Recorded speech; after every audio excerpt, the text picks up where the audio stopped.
FX Medicine Live is proud to be part of the Naturepreneur Experience, to be held from the 14th to the 16th of February 2020. NatX 2020 is the annual business and personal development event by practitioners for practitioners, whether you're a student, startup or established professional. For more information, click on Events under the Community tab at fxmedicine.com.au.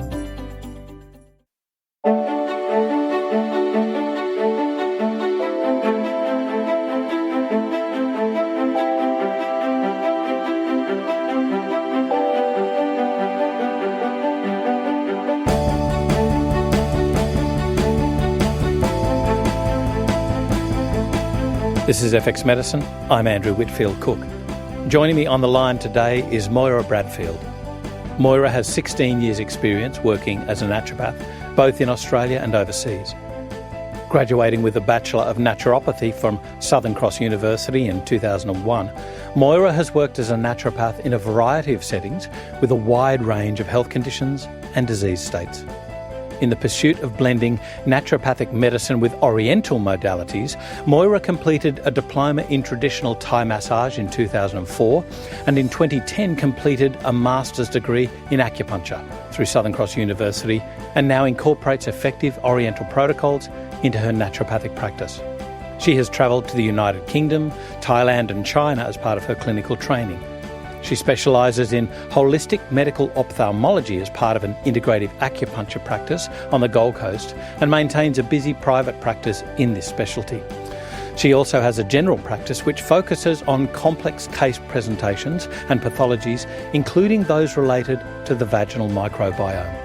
Moira is about to embark on PhD studies with a focus on women's health and the vaginal microbiome. She continues to add to her clinical expertise through a practical passion for understanding the client-based specifics of clinical presentations.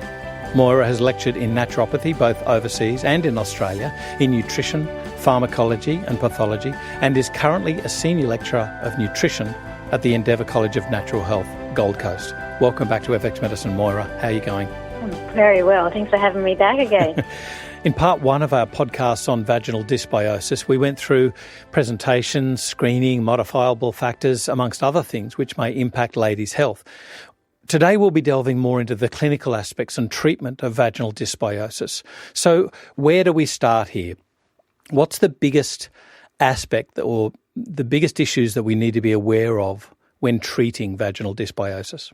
Well, to start with, I think we need to remember that we're holistic practitioners and that whilst there's lots of research and there's certainly, a tendency to only focus on that one specific area, that really if we're looking for interrupting the reoccurrence that we're seeing in these particular infections, because they are chronic and reoccurrent, that we need to address things more than just what we're looking at in the vagina itself. And that includes everything from past treatment and response to looking more systemically, looking at gut dysbiosis, looking at hormonal and what's going on in the endocrine system. Is there any issues with blood sugar regulation?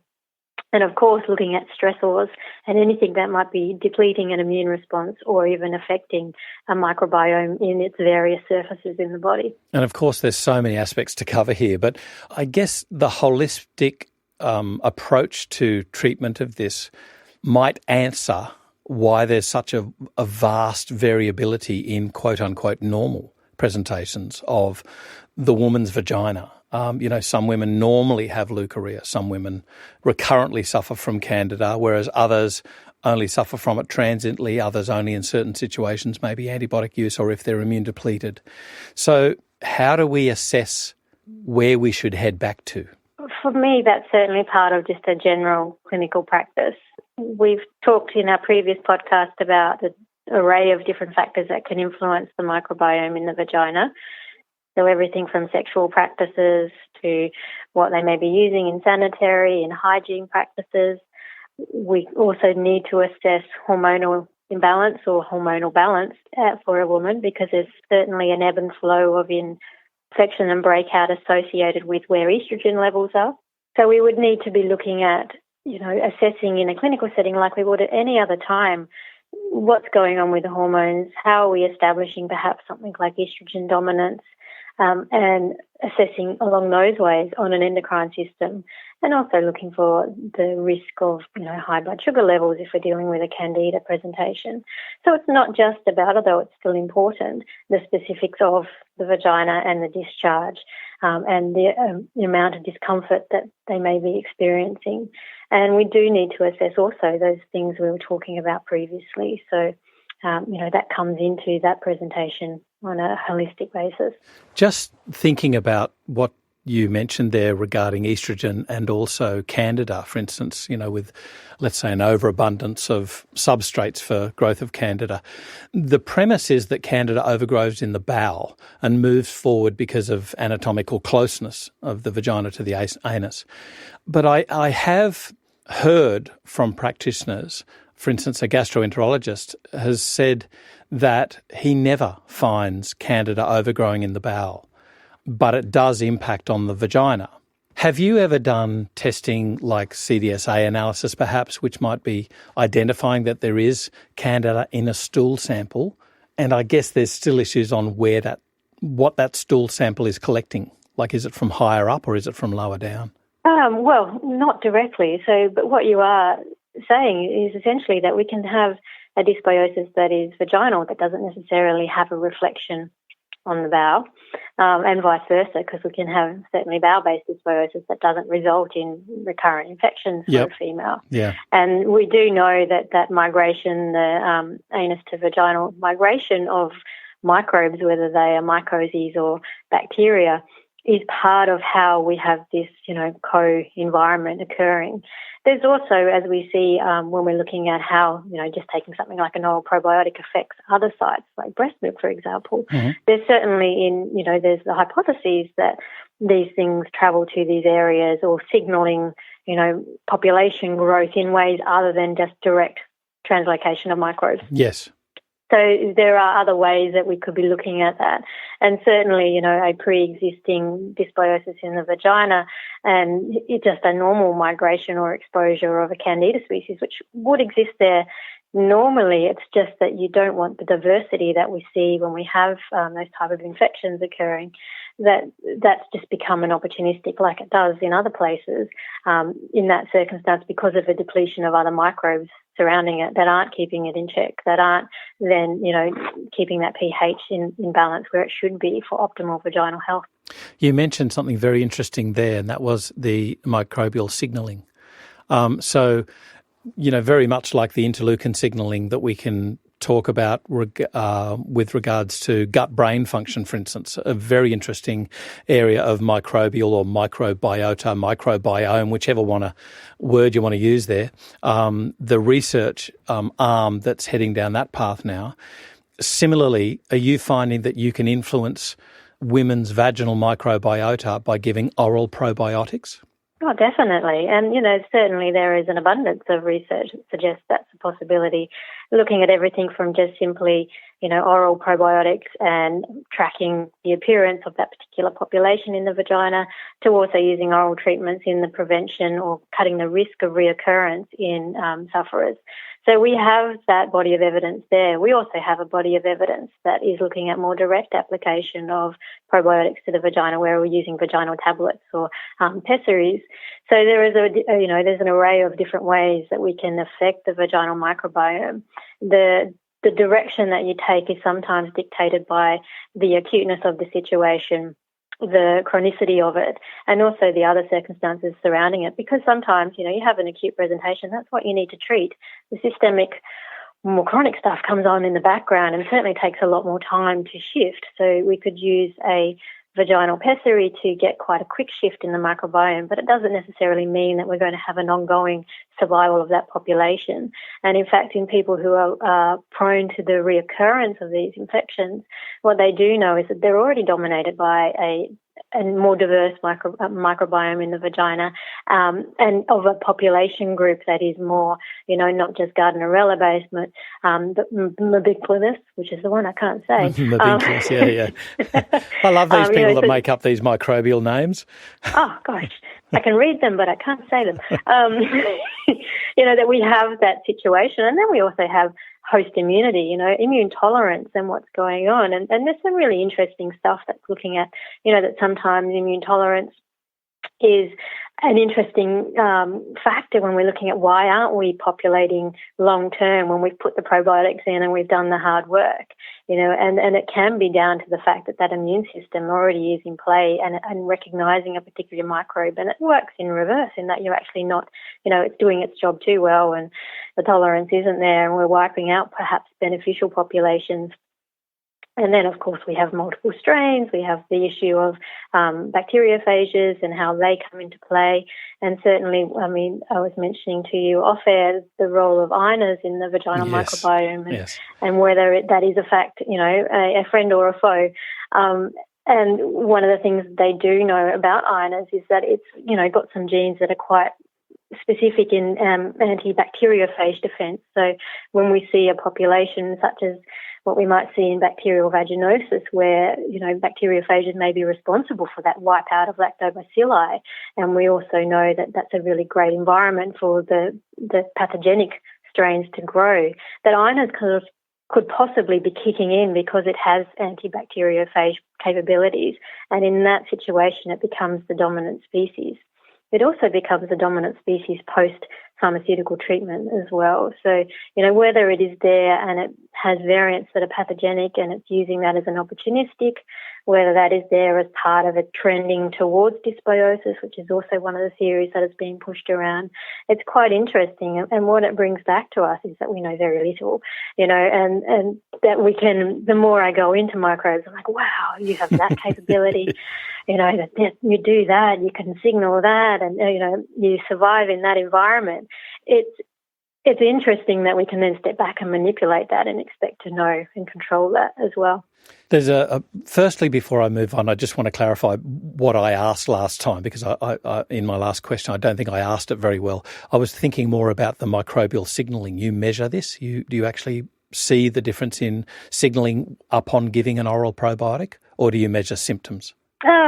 Personally, in clinic, I'm measuring symptom recovery. Gotcha. Research is certainly looking at, cytokines of various nature, the presence of T regulatory cells, known expressors in different environments as well. So, that is there. But again, there's so much interaction going on that it's very hard to pinpoint. And certainly interaction is the spice of life. It's what keeps us pushing forward and creating a homeostasis, which is ultimately where we want to be trending through in this environment. That's another question, is what is homeostasis when you've got such a vast variety of normal? It's homeostasis for that woman, isn't it? It is. And then certainly where we're at with the vaginal microbiome is there's an agreement that there's certainly a lactobacillus dominant vagina is the epitome of health. But what that is made up of is quite variable. So there are identified 5 different, subfamilies that are quite predominant across race and geographic location. But we know that there are some of those that are more inclined to be in that, the vaginitis type of area, the ones that have the more pathogenic strains. Because when we're looking at the Lactobacillus species and their ability to produce lactic acid, that is not just, a Lactobacillus species trait.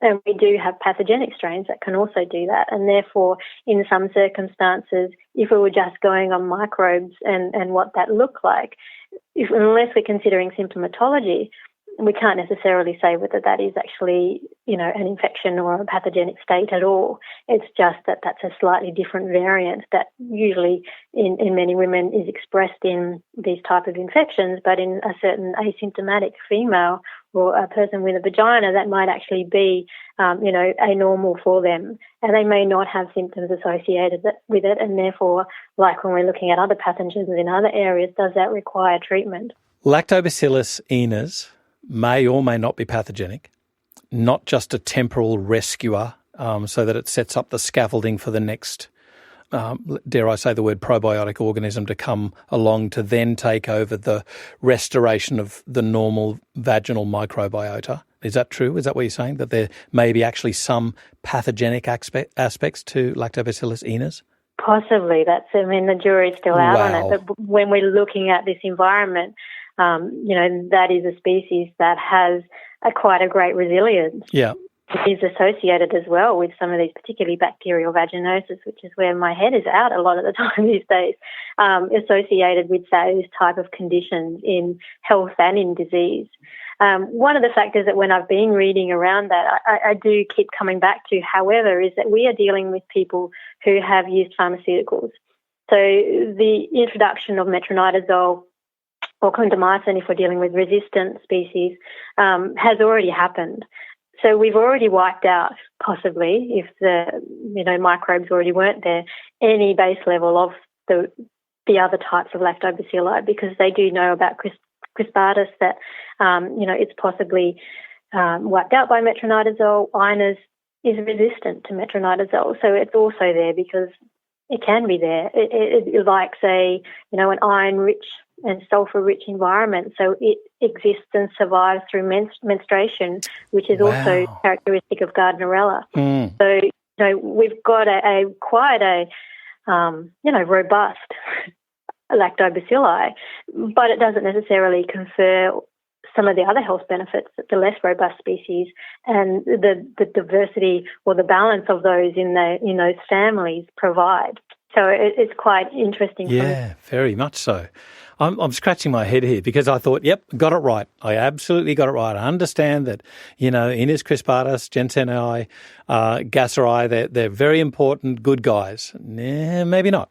Well, maybe not, but I mean, with anything, you look at the Helicobacter debate and E. coli and the Blastocystis, there is conferred survival benefit from all of those microorganisms in certain situations.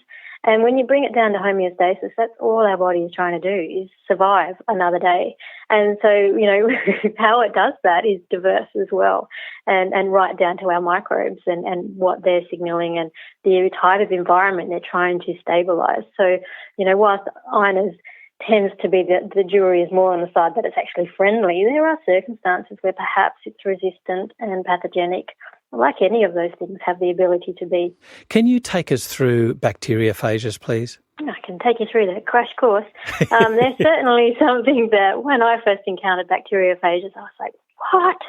How can that? That's crazy. But it did actually explain a lot of things. So when we're dealing with bacteriophages, we're dealing with very small viruses, essentially, that infect bacteria. And if in terms of the microbiome, certainly there are bacteriophages, again, that our immune system will learn to have tolerance to, and that don't necessarily have catastrophic effects. And where I first came across bacteriophages is when I was looking at, the sexual transmission of factors, or how does sex affect these microbiomes specifically. And one of the hypotheses that came up in there, and I must state that the work around bacteriophages is still very early, but one of the hypotheses that came up is that we're not actually introducing a pathogen. If in the case of BV, we're not actually crossing over the Gardnerella. What we're introducing from, say, perhaps male to female is a bacteriophage colony. So we're having a colony of, the introduction of something that can come in and pretty much wipe out the lactobacilli colony, and therefore create the dysbiosis that allows an opportunistic infection to thrive and survive. And then I went down into it further, and it was, quite scary, but also made sense, because when we see, I think we talked in our last podcast about how in a relationship that is established between a sexual partnership, that a male-female particularly partnership, that the longer that has occurred, the less likely there is to be this risk of recurrency. But certainly when we look at that, if you're constantly being exposed, then the immune system does learn tolerance to that, and also has, things in play that are protective against it. Whereas if we're going to a new partner and then they're introducing a bacteriophage where there's actually no resistance to that, or the immune system isn't primed, ready for that, then that has the capability to come in and actually wipe out that colony. Wow. Does that answer the old, theory, if you like, of ping-pong infections?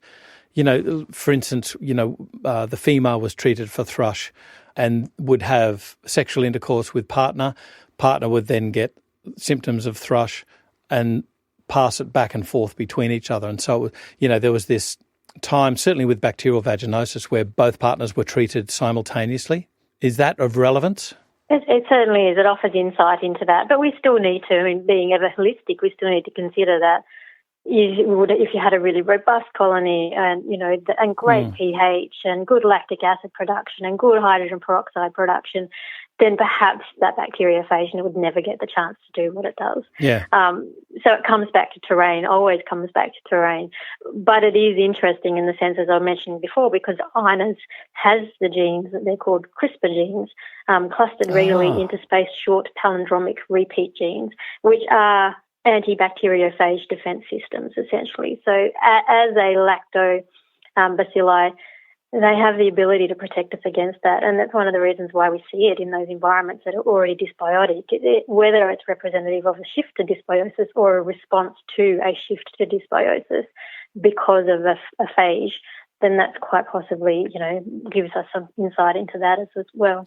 One other point you mentioned earlier, which I'd like to cover before we really move on to the aspects of treatment which are relevant and which work, is estrogen levels. So when you're looking at treating a woman who has recurrent, let's say vaginal candidiasis, because it's an easy topic to get our head around. The theory is that the estrogens cause an increase in glycogen and that the candida feeds off that. Am I correct in that, or is it other factors? That's certainly one of the biggest factors in an estrogen-dominant picture. So, that pattern of outbreak is often around that point where estrogen is at peaking, so the first part of the cycle into ovulation. I only had someone remark to me the other day, they get that regular candida around ovulation, which is quite normal. And I sort of looked and went, is it though? Is that normal? Or is that actually telling us that there's something going on with those levels at that point in time, along with everything else? So, it is indicative, and certainly in my experience where, especially early on when I first started getting into this area, is that, playing around with the estrogen levels, but also the metabolites, is sometimes the key to breaking that cycle if you've done everything else to the terrain and looked at all other systemic and risk factors, both, lifestyle, etc. So, shifting and stabilising that can have a big impact, particularly in that Candida species.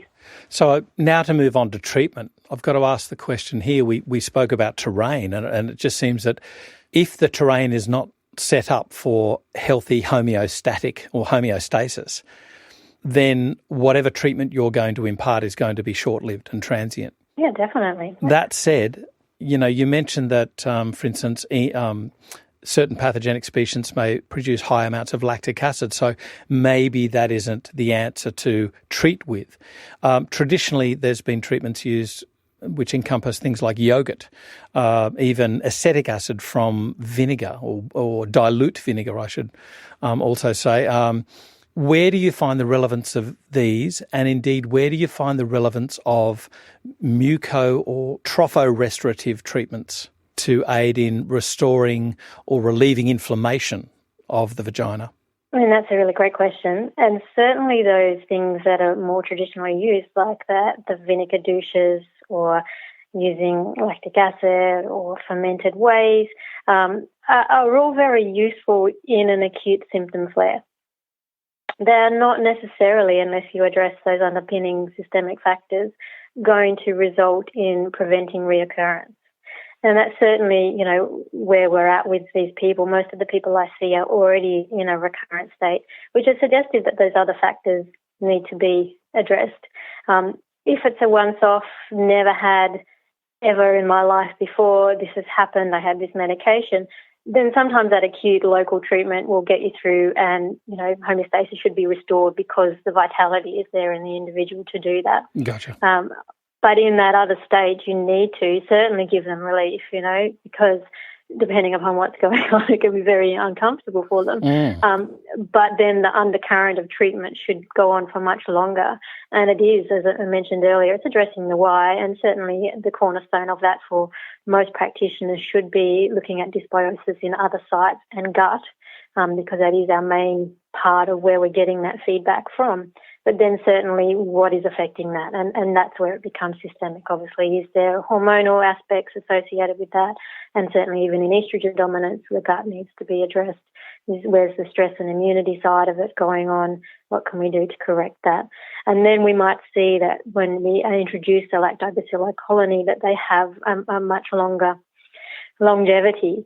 Associated with that, the other thing I would want to say, though, is even when we're using local treatments, a lot of the research when we start looking at probiotics intravaginally or even orally is that we're not just doing a short period of time. It's often, post-treatment for a number of months, up to 6 months, before we see an establishment. And I don't think clinically that that's actually going on.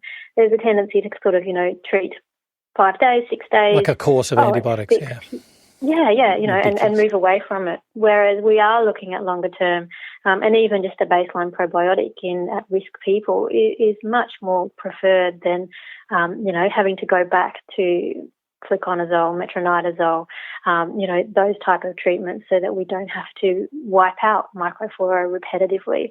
So there's lots of things that are available, and there's certainly self-management techniques and controlling for all of those things that are, not necessarily associated, but the risk factors, which is obviously not just the estrogen, but the sexual habits. And sometimes, it means abstinence around a period of time until we can establish a balance or restoration of a balance in the terrain, because otherwise you're just coming in and disturbing a microbiome that's already at risk, that's already on the edge of, falling into dysbiosis.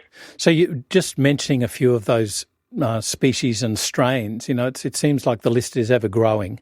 Years ago there was the Lactobacillus rhamnosus GR1 combined with the Lactobacillus reuteri RC14. But then you've got Lactobacillus reuteri CRL1324. That's been used in a mouse model. You've got Fermentum LF10, Acidophilus LAO2. The list is ever growing. Do you find practically, clinically, that you must use one of these strains, or do you find that just gives you more confidence to therefore treat? A bit of both. So certainly when there are research strains available and readily available, I will go there with them. And I do see really great results with them. And when we're looking at the rhamnosus GR1 and the Lactobacilli reuteri RC14, there is quite a lot of research in candidiasis, in vaginal dysbiosis, and in bacterial vaginosis, where we see benefit from that with and without mainstream treatment. There is also a lot of research where strain isn't specific and there is benefit associated with just introducing lactobacilli species. So again, it depends on how long has this situation been there, what's been tried in the past, because you will find that most women would have self-treated somewhere along the line with a probiotic. And what is that probiotic? And therefore, going forth along on that track is did that work for you? Did you see benefit? No, maybe let's go with a more specific strain that we know will have an impact, because some of those, the research tells us, particularly with BV and reoccurrence, that a probiotic intervention, either post-pharmaceutical treatment but also prophylactically, can, stop reoccurrence by up to 50-60%, which is pretty significant when we're looking at women that are having 5 to 6 to more outbreaks, monthly outbreaks, reoccurring. And again, if you're having a monthly outbreak and your treatment of choice is pharmaceutical, then all you're doing is decimating over and over again. Yeah. So if you get something that can hold and prevent that from happening, what you're doing is buying time in terms of, recolonizing and correcting terrain as well. So when we're looking at treatment, I think we've covered in previous podcasts the issue of correcting an iron deficiency, and indeed when we're talking holistically about uncovering the reasons why they're iron deficient. I guess where I want to ask now is, when you're talking about returning the normal terrain, what treatments do you find most useful? It's varied again, what's going on. So I guess, certainly a good restoration of gut and microbe associated with gut is important.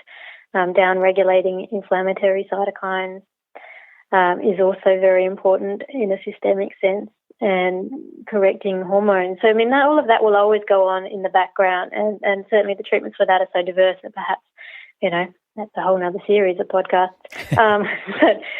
So those things are imperative and they need to be assessed. The local stuff, the more specific stuff for the vagina are things that, you can use acutely and also long-term, depending upon the intervention, but most of the time you can use them both, so multi. And in fact, there are several products out there that lend themselves to using them in a variety of different ways. So, things like using capsules as pessaries and vice versa, using them oral as a baseline and then using them as pulse treatments intravaginally throughout the month. Possibly making pessaries, certainly in clinic, that have herbal components or that have, ferment components associated with them is also very important. And then looking as well, depending upon what type of infection you're actually dealing with, at what's out there. So it's looking at things like the vitamin C pessaries or the boric acid pessaries when we're talking about things like the recurrent Candida. What about things like creams, for instance, calendula, or even maybe including something like slippery elm? I haven't used slippery elm, although I guess one of the things that we need to acknowledge, particularly if you're using any of those other things that might be a bit acidic. So with any of the, boric acid or vitamin C, or even using a probiotic as a pessary, there comes a time, a number of hours after first inserting, where you have a letdown of powdery, gritty stuff. Yes. And certainly if we've got any irritated tissues, whether they're, on the vulva or external, having that leak onto those tissues can be very painful, particularly in the Candida situation. So using some of those more topical creams, either externally on the vulva or even inserted again into pessaries, is certainly something that I would do. And, over the years of, making pessaries, there's been combinations of calendula in with golden seal, and using those sort of microbials, or using a lovely vitamin E-based cream to then use it as a carrier if you're using essential oils, to treat various infections. Although over the years I've sort of moved away because from herbal interventions, apart from some specific recurrent things, into using sort of more things that are associated with easy access, kitchen cupboard medicine type stuff as well. Yep. So certainly in acute situations, not just having probiotics on hand, but, knowing how to do a 30% apple cider vinegar douche, or having fermented whey, frozen into little pessaries in the fridge all ready to go. So those sort of things become sort of the mainstay of treatment for me in an acute setting, because the baseline's already underpinning it. Yeah, well, one of the, I guess let's call it a learning curve that I went through was with regards to cream bases. Do you find the various different cream bases can have a either an ill effect or a positive action on the soothing aspect of the irritation that occurs with these sort of infections? Most definitely. And it's very hard these days to find a commercial cream that is pure. And so, we do move towards using things now like coconut oil, and then you're having to refrigerate and solidify it. But certainly for those reasons we talked about when we were looking at lubricants in the first podcast, osmolarity and the effect on pH might mean that it's not necessarily the best thing to be doing in that environment at that point in time. So it is a delivery vehicle, but it's not always the best delivery vehicle. And then there also might be certain contraindications surrounding, again, you can tell somebody to not have sex in that situation in the acute phase, but these things happen. And so certainly they may not be, suited to certain condoms and certain types of birth control. There was a practitioner who used to advocate the use, with very successful outcomes, of using a weak calendula cream as a lubricant, because it was something that was natural. It had tropho-restorative actions as well as antimicrobial actions, and it was something that was quickly applied in the heat of the moment, shall we say. So it was quite useful in certain situations, but you find that every now and again it can actually be deleterious? Yeah, definitely. I do. And of course we are also dealing with not just those sort of considerations, but we're also dealing with the mess. Yes. And then, I mean, for some interventions, you're adding then, suggesting that they use a panty liner or a pad, which also then creates a different environment down there where in terms of breathability, which may be counterproductive to what you're actually trying to achieve. Whereas with some of the probiotic pessaries, there is a letdown, and it's a gritty, white, powdery letdown, but it doesn't necessarily require, the use of a liner. Yeah. So that's a consideration in that sense. But there's certain things that we've got to be considerate of, correct, when we're using these pessaries? Definitely. And I think, certainly having a handout that informs them of what to expect and when to expect it. So generally with a pessary, we're looking at 24 to 48 hours before we see that powdery letdown. And in certain circumstances, I've learned through trial and error, there might be some other things you need to consider. So, for example, in a postmenopausal vagina, where there may not be the lubrication, I've had a circumstance where the pessary has popped out a couple of days later unchanged. So still in Okie dokie. So in those circumstances, certainly wetting it a little bit before insertion is a consideration. The interesting flip side to that is that the lactobacilli has certainly been shown to improve lubrication. So, perhaps doing some more specific oral population work before going in with that, if it's not an acute situation. And then another circumstance where using probiotic pessaries in a pregnant female, where obviously, as with all females, the position of the cervix changes depending upon where hormones are at. Getting a frantic text message asking me, is it possible that I have inserted the capsule right up into my cervix? I can't find it, it's disappeared. And certainly we worked through that, and it wasn't an issue in the end, and there was a letdown. But because the cervix was so close to the vaginal opening, and she'd been a little bit too enthusiastic with pushing it up in there, that it had actually, gone up more into the Oz and the squishiness of it that time. Yep.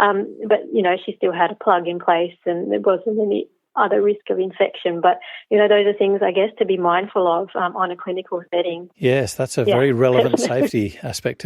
Can I give you one more? Mm-hmm. Always be very mindful, particularly when using a vaginal microbial pessary, a probiotic pessary, to inform your patient to read the instructions, that it is not an oral probiotic. Wouldn't have done any harm. Well, the report was, gee, but it tasted powdery. That was it. I think the lesson is, please be specific with your instructions. Take time to inform them, particularly when it looks like it would be given via the usual oral route, but it's not. It's a pessary. Yeah. Definitely. Very interesting that you mentioned age there, because obviously we do have changes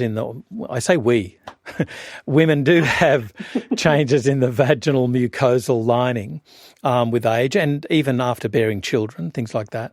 So how do you vary your treatment when you're dealing with women recovering from pregnancy, from childbirth, and postmenopausal, perimenopausal women? What are their specific sort of needs with regards to changes in therapy?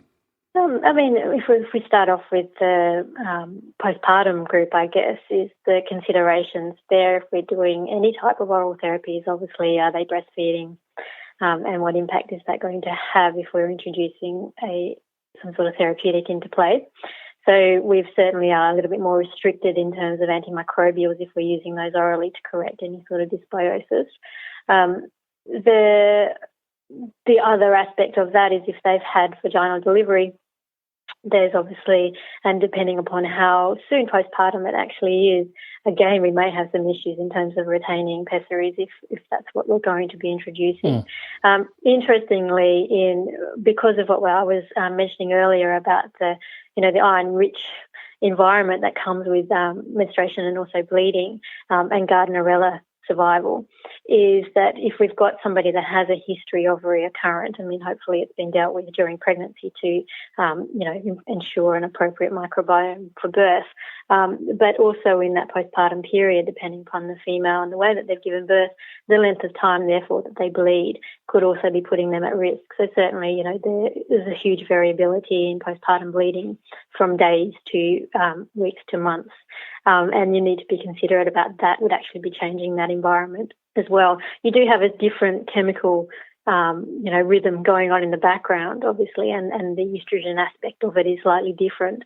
But certainly that iron-rich environment and the pH of the vagina is very different postpartum than it would be in a menstruating female as it fluctuates through the month. Okay, so just on a last sort of note, herbs, to me, a critical inclusion in prescription because you can vary it with each changing visit, changing presentation. But what sort of herbs do you use and what do you find most clinically relevant for treating vaginal dysbiosis and infections? So, we've already mentioned some of the things that we would use more locally if we were using creams or pessaries.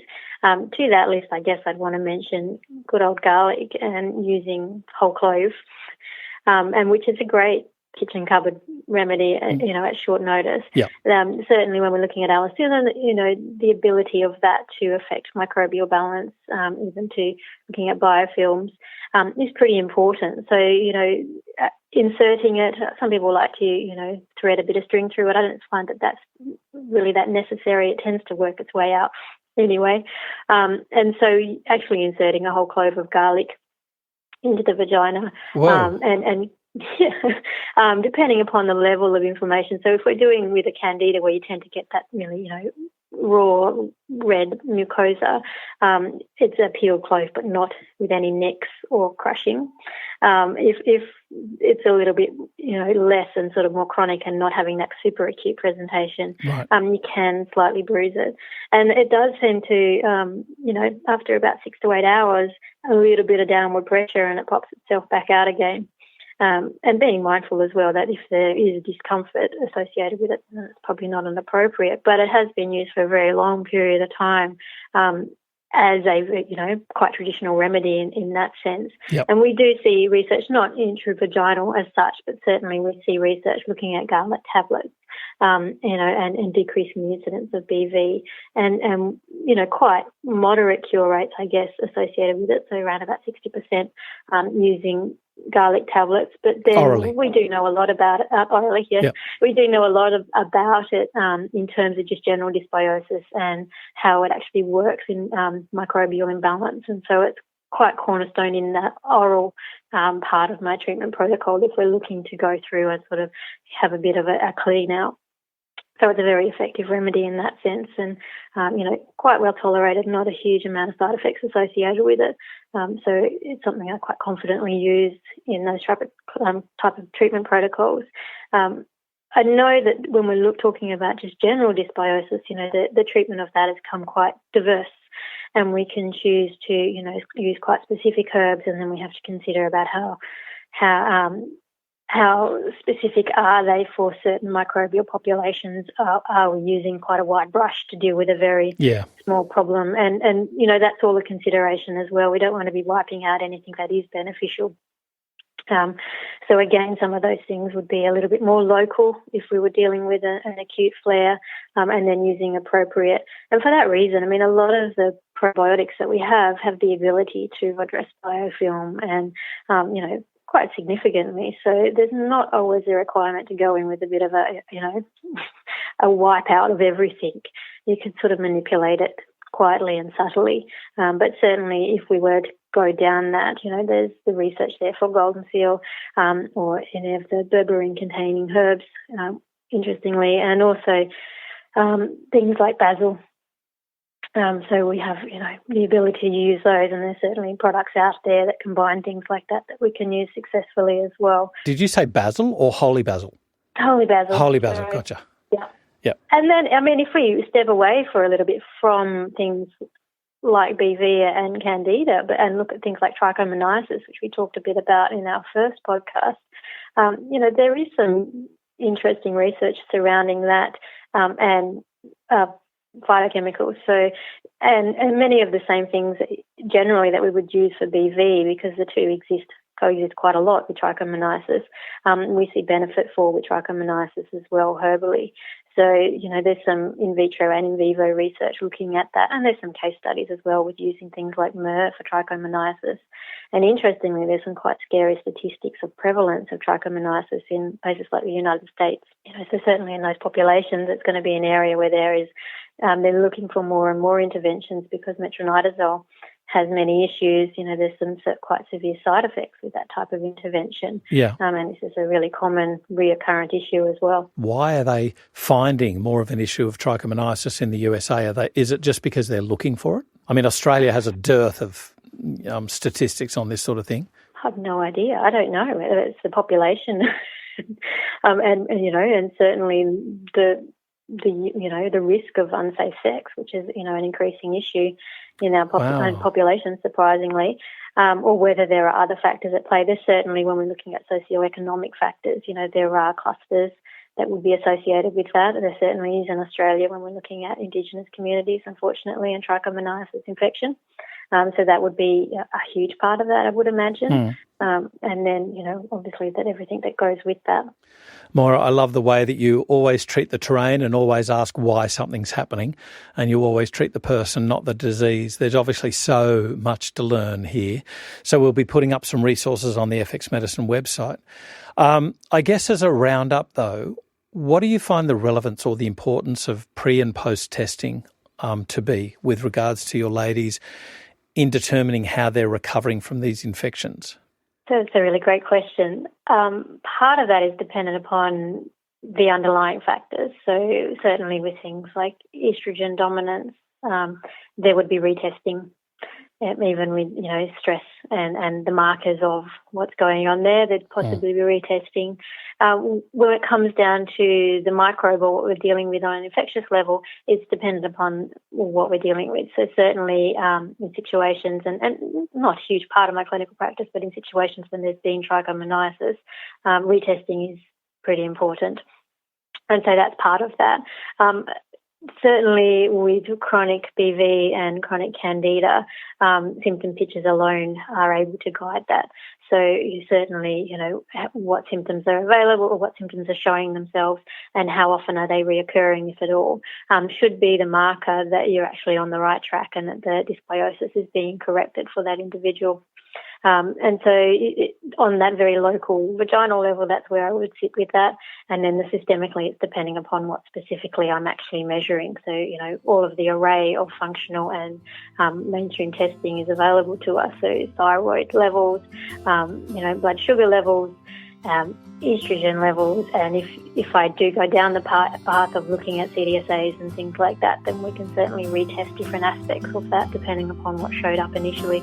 Moira Bradfield, I love speaking with you on FX Medicine because you always bring so many aspects of care into the topic that we're talking about, and you wake me up to make me think about other aspects that I might not have otherwise thought of. So thank you very much for taking us through the health of the vagina and treating vaginal dysbiosis on FX Medicine. Thank you for having me. It's always a pleasure to be on FX Medicine. This is FX Medicine. I'm Andrew Whitfield Cook.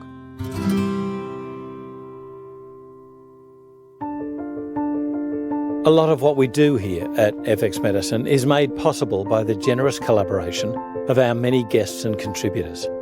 We extend our heartfelt thanks as we continue our education of evidence-based complementary medicine.